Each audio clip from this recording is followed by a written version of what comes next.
आता काय आहे, 3 पक्षात भावकीचा वाद चालू आहे फक्त, बाकी काही चालू नाही. सरकारला 13 कोटी जनतेचं पडलेलं नाही हे सिद्ध होतं. जी-आर आला की सरकारचा खरा चेहरा दिसेल. गव्हर्नन्स फेल्युअर आहे म्हणूनच 14,000 पुरुषांना लाडक्या बहिणीचा लाभ मिळाला ना. गव्हर्नन्स चांगलं असतं या सरकारचं, तर 14,000 पुरुषांना लाभ मिळाला नसता. नाही म्हणतो ना, शेतकऱ्यांची अवस्था या राज्यामध्ये दररोज 7 ते 8 शेतकरी आत्महत्या करतायत. म्हणजे 12 वर्ष तुमचं सरकार केंद्रामध्ये आहे. किती दिवस मागच्या 50 वर्षाचं तुम्ही काढत बसणार आहे? आता 12 वर्षात तुम्ही आत्महत्या थांबवली का शेतकऱ्याची? म्हणजे शेतकरी आज उघड्यावर या ठिकाणी पडतोय. एका बाजूला दाम दुप्पट करणार अशा पद्धतीची भूमिका भाजपनं या ठिकाणी घेतली होती. त्याचा विसर त्या ठिकाणी पडलेला दिसतो. एल निनोचा प्रभाव जानेवारीमध्ये होणार असं तुम्ही म्हणता. मग त्या दृष्टीनं तुमची वाटचाल काय झाली? आज 6 तास वीज तुम्ही शेती पंपाला या ठिकाणी देताय. कारण की कोयनेतलं 2000 मेगावॅट जनरेशन हे कमी झालेलं आहे. मग या सगळ्या गोष्टीचं तुम्हाला नियोजन करता आलं नाही का? आणि म्हणून आता काय आहे, 3 पक्षात भावकीचा वाद चालू आहे फक्त, बाकी काही चालू नाही. सरकारला 13 कोटी जनतेचं पडलेलं नाही हे सिद्ध होतं. नाही, मला वाटते आपत्ती व्यवस्थापनातून मदत मिळणं अपेक्षित होतं. तिथल्या तलाट्यानं, तिथल्या तहसीलदारनं काय केलं? ताबडतोब मदत त्यांना दिली का? का त्याला अशी अवस्था त्या ठिकाणी आली? या पद्धतीचा प्रयत्न त्यांनी केला का हे बघणं गरजेचं आहे आणि त्याला मदत दिली नसेल तर त्या अधिकाऱ्यांच्यावर कारवाई होणं अभिप्रेत. आजच्या कॅबिनेटमध्ये तशी निर्णय झाला असं आम्हाला तुमच्या माध्यमातून कळतंय. परंतु शासनाचा निर्णय आणि जी-आर यामध्ये जमीन आसमानचा फरक असतो. त्यामुळे जी-आर येऊ दे, नेमकं त्यातला शब्दप्रयोग काय आहे? हा महत्वाचा या ठिकाणी असणार आहे. थकबाकी असेल, मागच्या कर्जमाफीचा लाभ घेतला असेल तर त्याला 2 लाख मिळणार नाहीत असं या परवाच्या कर्जमाफीत त्या ठिकाणी सांगितलं. आणि म्हणून मला वाटते की आजची सुद्धा कर्जमाफी नेमकी काय आहे? जी-आर आला की सरकारचा खरा चेहरा दिसेल.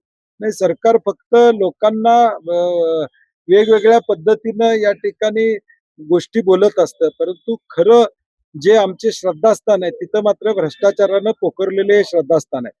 शिर्डीतल्या अनेक सुरस कथा या दुर्दैवानं ऐकायला या ठिकाणी मिळतात. त्याचा विचार केल्यानंतर हे त्यातलाच एक प्रकार या ठिकाणी दिसते. सरकारचा वचक हा या सगळ्या गोष्टीवरचा संपलेला हे सिद्ध असते. गव्हर्नन्स फेल्युअर आहे म्हणूनच 14,000 पुरुषांना लाडक्या बहिणीचा लाभ मिळाला ना. गव्हर्नन्स चांगलं असतं या सरकारचं, तर 14,000 पुरुषांना लाभ मिळाला नसता. हे मला वाटते हेच चाललंय. 12 वर्षात तुम्ही काय दिवे लावले सांगा ना. तुम्ही आता मागच्या 50 वर्षात, 60 वर्षातलं तुम्ही काढत बसता. तुमच्या 12 वर्षात काय चाललंय सांगा. कुंभमेळा नाशिकला होणार आहे. त्याची टेंडर प्रक्रिया होत नाही. 25,000चं 35,000 वर प्राइस एस्केलेशन कसं गेलं हे तुम्ही सांगा पहिलं. तुम्ही उत्तरं पहिली द्या की कुंभमेळ्याची कॉस्टिंग एवढी का झाली? आणि का तुम्हाला पालकमंत्रीपद पाहिजे होतं नाशिकचं? हे आता लोकांना कुंभमेळ्यासाठी पालकमंत्रीपद पाहिजे होतं, जिल्ह्याच्या विकासासाठी नको होतं. आणि त्यामुळं आरोप करण्यापेक्षा स्वतः आरसा घेऊन त्यांनी बघावं की तुम्ही काय करता हे जनता देखील बघत असतात. 12 वर्षापूर्वी कुंभमेळा फक्त 3,000 कोटी झाला होता. हा. आणि आता 35,000 कोटी कशाला लागतात? नाही, मी परवा सुद्धा म्हणलं की युद्ध होण्याच्या आधीपासून सरकारची परराष्ट्र धोरण चुकलेलं आहे. त्याची वाईट परिस्थिती त्या ठिकाणी आणि त्याचे धक्के आता मोठ्या प्रमाणात आता युद्ध झाल्यावर या ठिकाणी आपल्याला बघायला मिळतात. म्हणजे आता पेट्रोल कमी भरा, गरिबांना एखादा तोळा सोनं घ्यायचं असेल, सोनं त्याच्या हातात परवडत नाही आणि ती घेऊच नका म्हणून सांगितले. मुळात परवडत नाही हा भाग वेगळा, घेऊच नका म्हणून या ठिकाणी सांगितलेलं आहे. कुठेही बाहेर फिरायला तुम्ही त्या ठिकाणी पेट्रोल कमी घ्या म्हणजे फिरायला जाऊ नका असं जाणार. नोकरीवर सुद्धा चालत जावा असं या ठिकाणी. वीज दर वाढलेला आहे, महागाई वाढलेली आहे, पाणीपट्टी आता वाढणार आहे, पाटबंधारे विभागाचा प्रस्ताव या ठिकाणी दिलेला आहे. आता मी जे भाषणात बोललो की आता ऍपवर 1 भाकरी खाऊ का 2 भाकरी खाऊ सरकारला विचार लागणार, तीच परिस्थिती गॅसमुळे होणार आहे. कारण की आता 9चं 4 वर आणलं असेल तर जेवणच होणार नाही.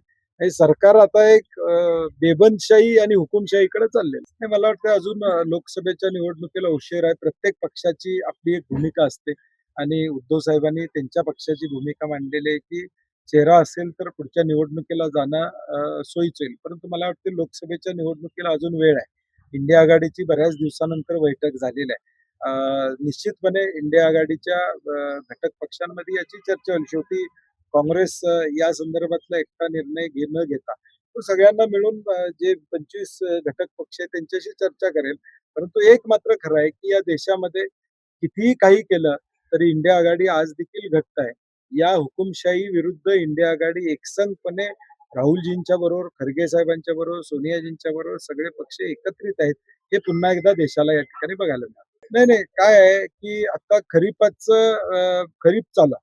हे ॲप 3 महिने आधी सरकारनं आणायला पाहिजे होतं. केंद्र शासनाने हे ॲप आणलेलं आहे. आता त्याच्या मागचे 2 उद्देश आहेत. ठीक आहे, लिंकिंग बंद झालं पाहिजे याबाबत आमचंही दुमत नाही. कारण की गरज नसताना शेतकऱ्याला दुसरी खतं दिली जातात, ते थांबली पाहिजेत याबद्दल. मुळात यातला सगळ्यात मोठा उद्देश आहे, ते युरिया इम्पोर्टचा विषय यामध्ये. ह्या सगळ्या युद्धजन परिस्थितीमुळं या युरियावर प्रचंड बंधन आलेलं आहे, निर्बंध आलेले आहेत. मग आता ते बंद कमी करायचं असेल तर हे ॲपचं ढोंग त्या ठिकाणी काढलं. मग तुम्ही 3 महिन्यापूर्वी ॲप का केलं नाही? आता खरीप चालू आहे.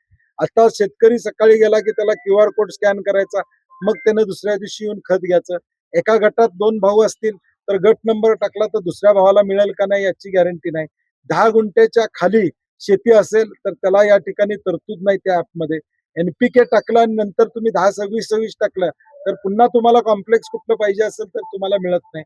आता त्यात ते सुधारणा करणार म्हणतात. मग केलंच कशाला? हे एवढं कळत नव्हतं काय कृषी विभागाला, की हे करावं लागतं या सगळ्या गोष्टी.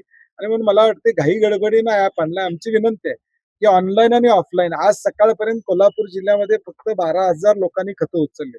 5 लाख शेतकरी आहेत. खरीपावर साधारणपणे 2.5-3 लाख शेतकरी गृहीत धरले. तरी या ठिकाणी 10,000 शेतकऱ्यांनी फक्त हा ॲपवर रजिस्ट्रेशन केलेलं आहे. म्हणून आम्ही कलेक्टरना राजू शेट्टी यांनी आम्ही सांगितलेलं आहे, की खरीपापुरतं ऑनलाईन आणि ऑफलाईन दोन्हीची तरतूद ठेवा आणि रब्बीला हे फुल फ्लेज तुम्ही या ठिकाणी राबवा.